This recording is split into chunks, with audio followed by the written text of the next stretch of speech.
Coming up on this episode, we answer a question from the beginning. I do a bit of building. We recruit the server. And some people run around the place.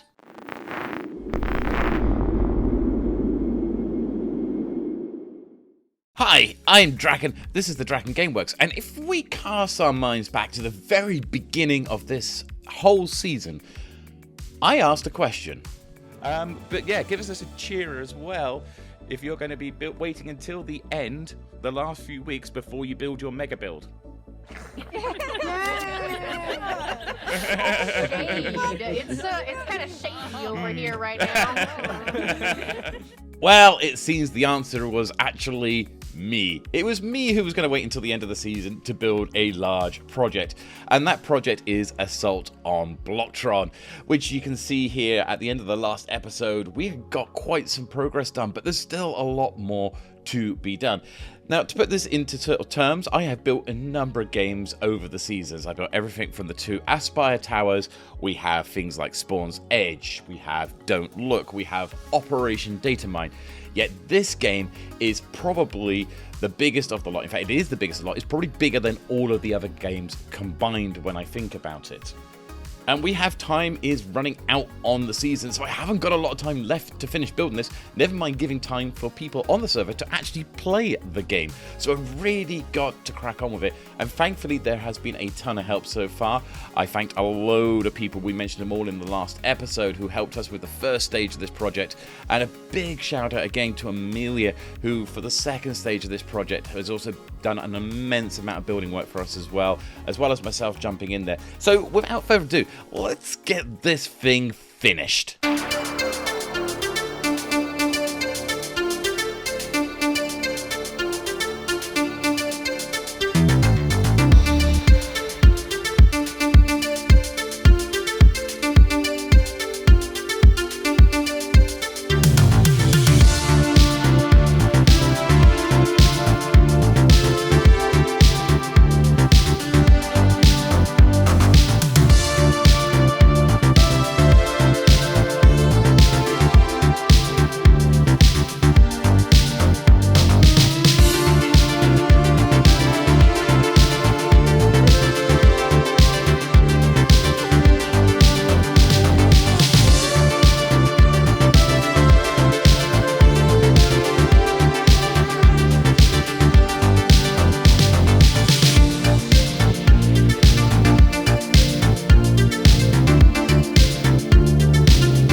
Right, so at this stage, the main structure has been built. The majority of it is constructed, but there's still a load of work I still yet got to do.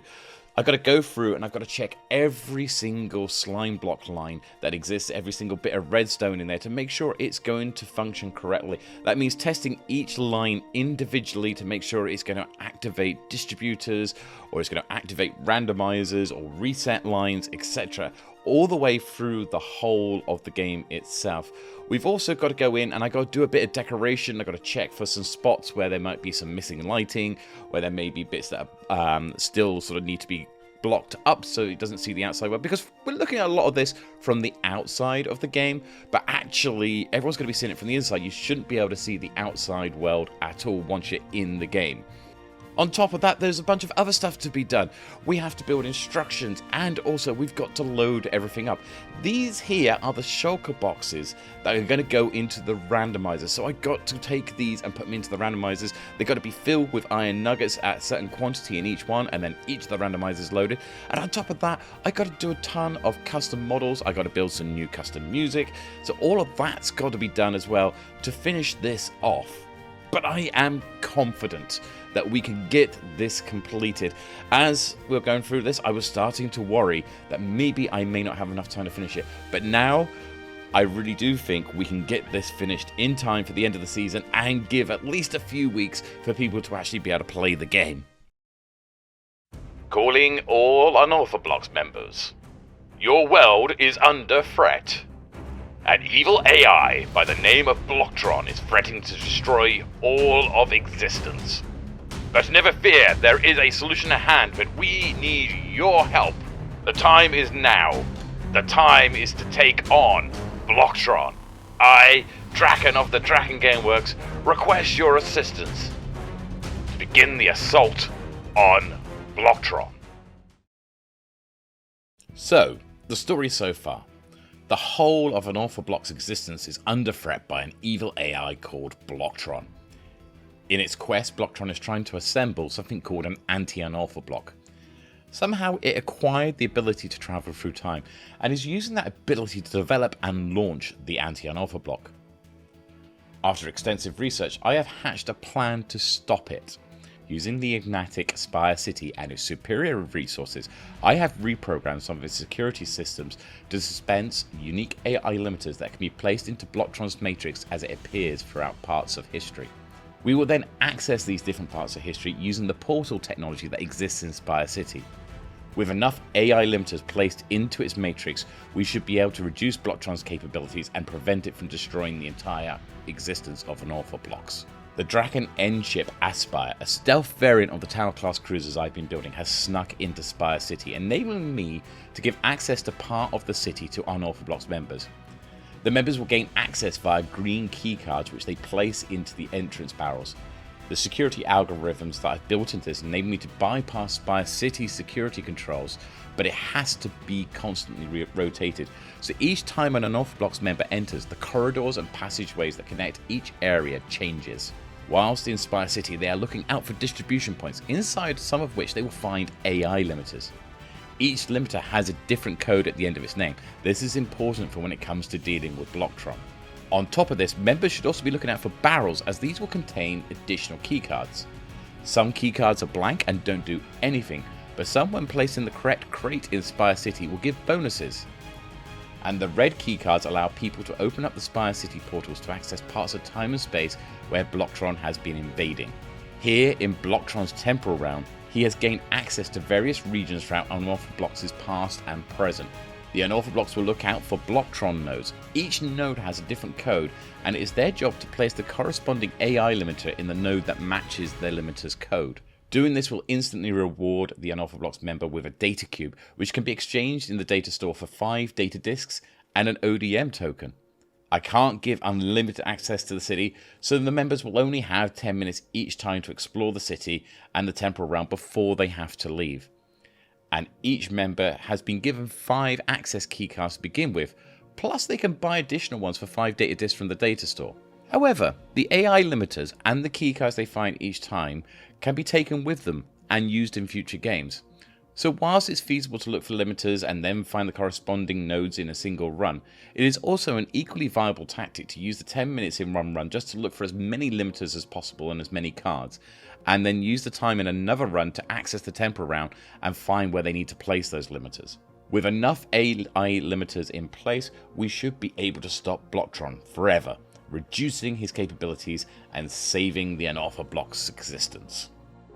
This has taken more than I've anticipated to build Assault on BlockTron, but I'm really glad we managed to get it done. The game is now open to Unorthoblocks members, but before I show you a montage of the playtests by Jampok Bong, Director Amelia, Itshin, Sergeant Shotgun, and Plasma Hero, I want to remind you to like and subscribe if you've enjoyed this content and want to see more of it. And don't forget to check out all the other Unorthoblocks members whose links are in the description below. And finally, also, don't forget we have a fan Discord, the Unorthozone, so if you want to keep up to date on everything, come and find us there. That link is also in the description below. Now let's see Assault on BlockTron in action.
And that brings us to the end of yet another episode.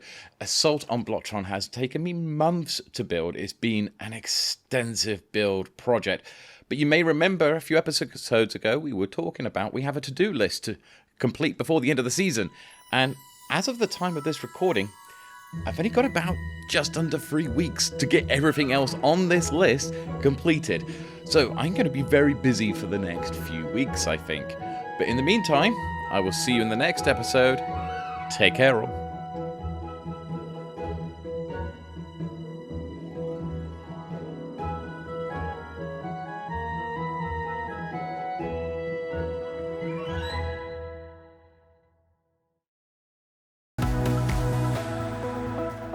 After extensive research, I have hatched a plan to stop it.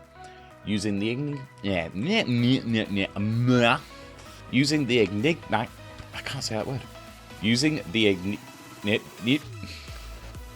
Using the enigmatic. Again.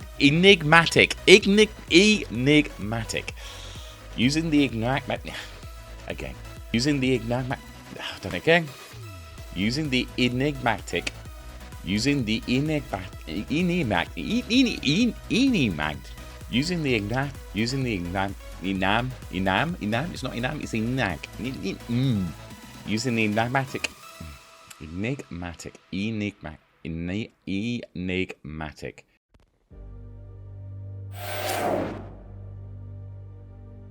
I miss this place. Director Draken, we must speak. Oh, it's a future version of me. What brings you to my time? We've got a problem about what happens between me and you and the version of us that comes up. You see, we begin to get ideas of retiring. Retiring, well, it does have a kind of certain appeal. I mean, I've just finished building a whole new tactical reconnaissance observation network in order to track down .block. And it is quite tiring. I could do with a little bit of a rest, really. Yes, and you see, that's the problem, because you and I both know that we can't. You've got a duty here to do, and I've got to be extra productive later on. And so, we need to do something about the next version of you that comes along before it becomes me. Okay, so I'm guessing you got some sort of plan. Well, I do, and it has something to do with that network you have just built. I reckon that could be the perfect foil to jog us out of retirement. I see, so you want me to use the new network that I have just built with its artificial intelligence to turn it into my enemy? That's right. But isn't there one problem with this? Go on. Well, if I put in motion a plan to deal with a future version of me by creating an enemy that's going to counter me, aren't I going to know about that? Ah, past me. How naive we are. Let me introduce you to someone that we're going to meet in the future. Hi, you are going to meet me in the future. But I heard you need help with someone who can erase memories, and I can help.